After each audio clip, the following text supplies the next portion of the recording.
Allez, bienvenue à cette matinale du 24 mai, il est 6h44, on va commencer tout de suite. Bonjour David, bonjour Peter. Salut les gars, ça Salut va? la team. Ouais, tout va bien. Bonjour à vous qui nous écoutez en podcast, qui nous regardez en vidéo sur YouTube. Ça fait plaisir de vous retrouver ce matin. On commence tout de suite.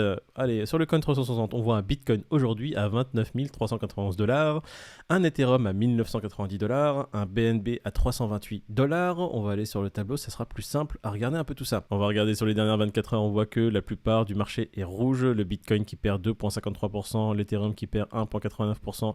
La plus grosse perte du jour en dehors de Terra revient à Avalanche qui perd 6,12%. Il se retrouve aujourd'hui à 29,45 dollars.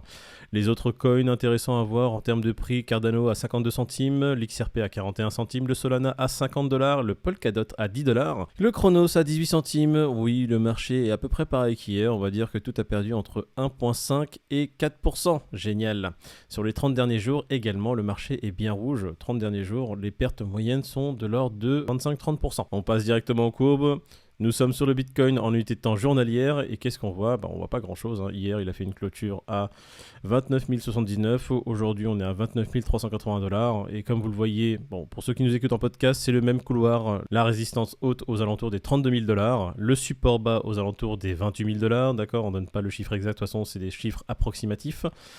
À peu de choses près, c'est ça. Il évolue dans ce couloir. Il est en latéralisation. Il avance tranquillement dans ce petit entonnoir. En 4 Il heures. avance ou il recule là?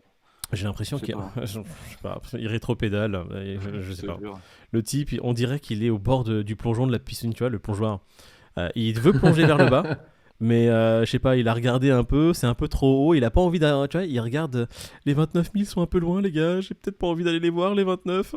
Connard, plonge. C'est une bonne image le plongeoir. En 4 heures, qu'est-ce qu'on voit? Alors hier, en 4 heures, hop, on avait vu qu'il était au-dessus du nuage, au-dessus de la Tenkan et de la Kijun, et boum, un beau crash. Il a cassé Tenkan, Kijun, se retrouve dans le nuage, et là, il va se reprendre peut-être un petit peu.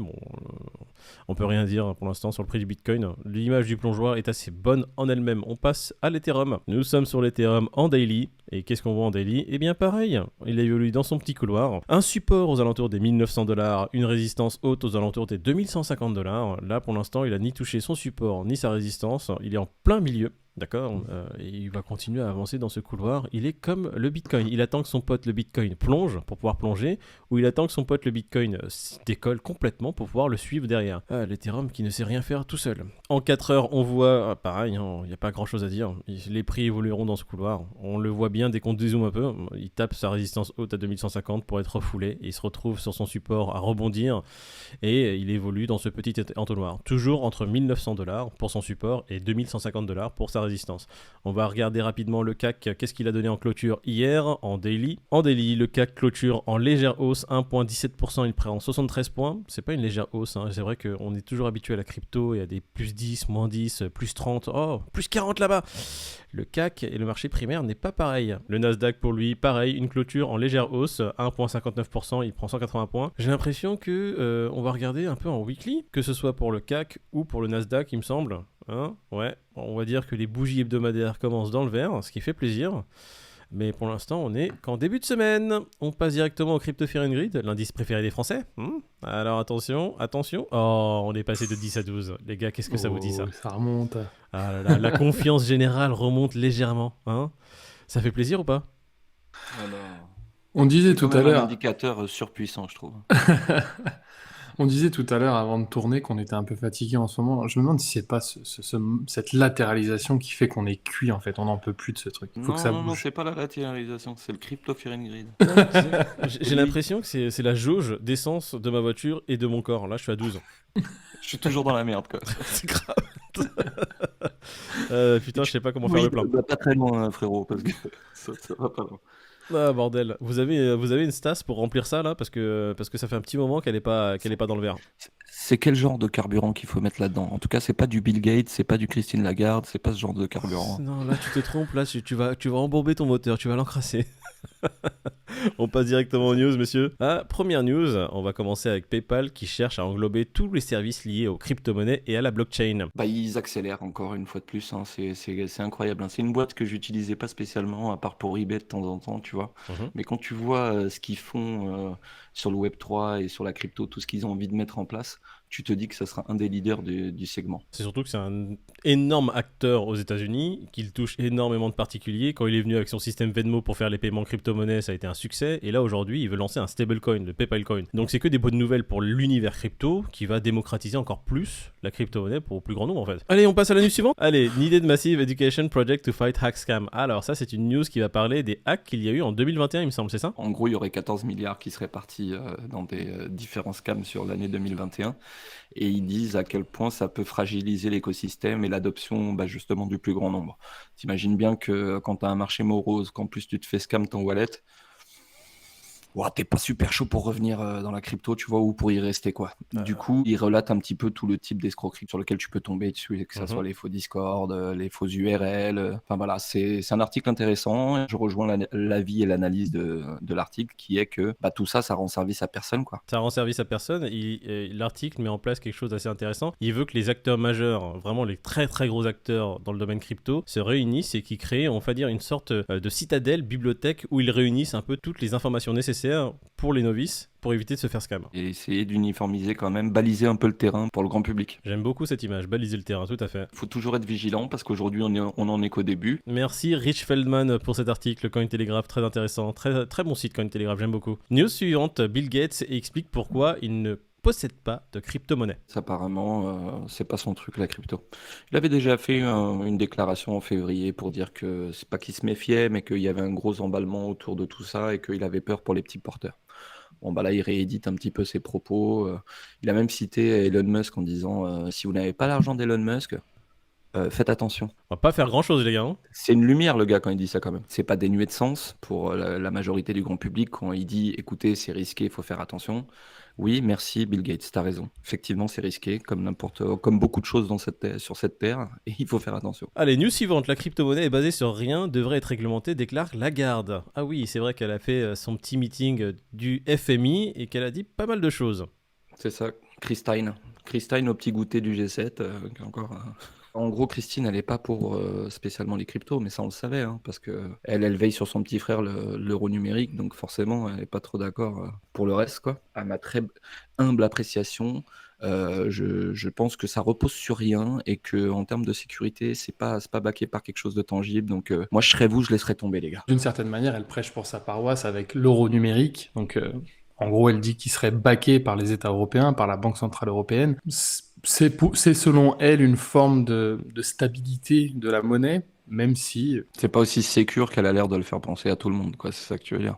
Ouais. Enfin, c'est plus sécure que le coin de Moïd, le Shinjobi, c'est vrai. Oui, ça les arrange tous là en ce moment, c'est ce que j'allais dire, c'est qu'en ce moment c'est à celui qui tapera le plus fort sur les cryptos. J'ai l'impression que ça arrange tout le monde.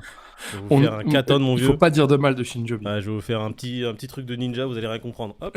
Non, mais t'as pas l'impression qu'en ce moment, avec ce qui se passe sur l'UST, le marché qui est morose et tout, que c'est à celui qui crachera le plus fort sur la crypto-monnaie?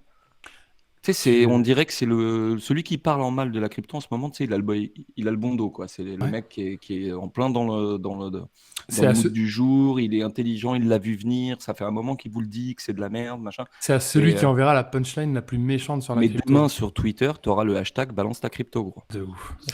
On va en arriver là. Belle analogie. Je te jure. Hop, la news suivante, voilà, c'est assez intéressant. Christine Lagarde qui crache sur les cryptos, mais son fils qui investit dans les cryptos assez massivement apparemment, et qui lui y croit totalement. Voilà, on voit un peu la différence de génération. La grand-mère qui est anti-crypto, mais en même temps c'est son boulot qui le veut, donc elle suit un peu les directives qu'on lui dit d'avoir. C'est Kristalina Georgieva qui est à la tête du FMI, elle a vraiment une direction à suivre. Kristalina qui a dit elle a pas un nom d'actrice, celle-là, elle a un nom à faire des films, mais pas à gérer le FMI. Pas des films d'action. Pas des films avec le nouvel Avenger. Ouais. Avenger, ouais, on va pas en dire plus. Bref, Kristalina qui a dit quoi? Que c'est pas parce qu'il y a coin, donc monnaie dans crypto-monnaie, que ça en fait une monnaie. Et elle dit que de toute façon, la confiance et la monnaie d'un côté ne peuvent pas être dissociées, elles doivent être ensemble. Et quand on lui pose la question de savoir, mais qu'est-ce que vous pensez des gens qui ont de moins en moins confiance dans le système européen, les systèmes centraux, les banques centrales, elle a quoi à répondre à ça? Juste que oui, les gens ont de moins en moins confiance dans les banques centrales, mais j'ai l'impression quand même qu'ils ont beaucoup moins confiance dans les cryptos. Donc, quelque part, Et on est en train de le gagner. Bitcoin, ça pollue. Oui, Ouais, c'est mettez polluant. en commentaire le niveau de puérilité de cette réponse sur 10. Vraiment. enfin, elle est vraiment folle quand même comme réponse. Mais dis quelque chose de tangible, tu vois. Dis quelque chose qui peut vraiment changer la donne. Dis pas juste, oui, d'accord, ils ont plus confiance, mais quand même, ils ont beaucoup moins confiance dans les cryptos ces derniers temps quand même. On dirait qu'on lui a donné un gage, tu sais, elle doit dire 3 mots et se démerder avec ça, tu sais. Ouais, Bravo. mais vous voyez, ça paraît rien, mais blague à part, ce genre de petites phrases vraiment sorties de nulle part, moi, ça me conforte sur le fait que la crypto, c'est le futur. Non, Parce mais qu'elle a rien d'autre à dire que ça, faut en fait. savoir qu'il y a eu une autre news, on va pas vous mettre le site, mais juste dire une phrase dessus. Pendant le sommet du FMI, il disait que justement les cryptos pouvaient être aussi des assets, enfin un moyen pour la Russie de contourner les sanctions monétaires. En off, ces mêmes personnes qui ont dit ça ont quand même dit, bon, c'est vrai qu'il n'y a pas beaucoup de preuves qui disent qu'ils sont en train de contourner les sanctions monétaires via la crypto. Mais pourquoi tu t'as dit ça alors pendant ta réunion du FMI ? C'est quelqu'un qui t'a écrit le discours ? C'est gratuit. Parce qu'il y a un rôle à tenir et parce qu'il y a. Parce que bashing crypto en ce moment, c'est en top tweet. C'est bashing crypto. Mais aussi, il tu faut vois, savoir...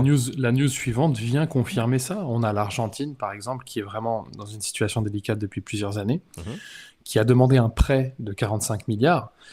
Et t'as le FMI qui leur a dit « Ok, par contre, vous êtes un peu trop amis de la crypto, donc si vous voulez votre prêt, vous allez peut-être vous détacher de ça. » L'ennui, c'est que le peuple, qui n'a plus du tout confiance aux institutions financières, commence à avoir confiance en la crypto. Donc il y a une espèce d'antagonisme entre le peuple et le gouvernement. Voilà, qui tire les freins à fond et qu'ils espèrent que le train va s'arrêter. Le train de la crypto va s'arrêter. On va terminer sur 2 petites news qui sont corrélées. David, je te laisse les traiter. Oui, on est une chaîne, forcément plus crypto qu'autre chose, mais on a commencé dans le monde de l'investissement par l'horlogerie. Donc, ces 2 infos sont liées. Il y a Balenciaga et la marque horlogère Tag Heuer qui acceptent les paiements en crypto-monnaie. Encore une fois, ça commence aux États-Unis, à voir jusqu'où ça ira. Je trouve ça bien maintenant, comme on disait tout à l'heure, payer sa paire de Balenciaga en Ethereum. En termes de frais de réseau et en termes d'attente, je sais pas trop comment ça va se passer. Je pense que tu as peut-être le vendeur de chez Balenciaga qui va t'offrir un café le temps que la transaction... c'est ça, il va te masser les pieds, tu seras installé tranquille. Perdre de l'Ethereum pour acheter ça, c'est la plus grosse connerie que tu peux faire au monde, je crois. Vraiment. Allez. Bon voilà, on voit de plus en plus d'acteurs qui commencent à accepter les crypto-monnaies. Donc les paiements en crypto-monnaie, même si le FMI vient de dire que c'est pas forcément une monnaie. Hein. On va terminer sur ces belles joyeuses notes. Hein. Qu'est-ce que vous en pensez ? Juste une chose, Peter, on sait que t'aimes pas Balenciaga, c'est pas une raison pour te déconnecter comme ça, c'est pas grave, on peut discuter. Hein. Ah grave, il s'est déconnecté ?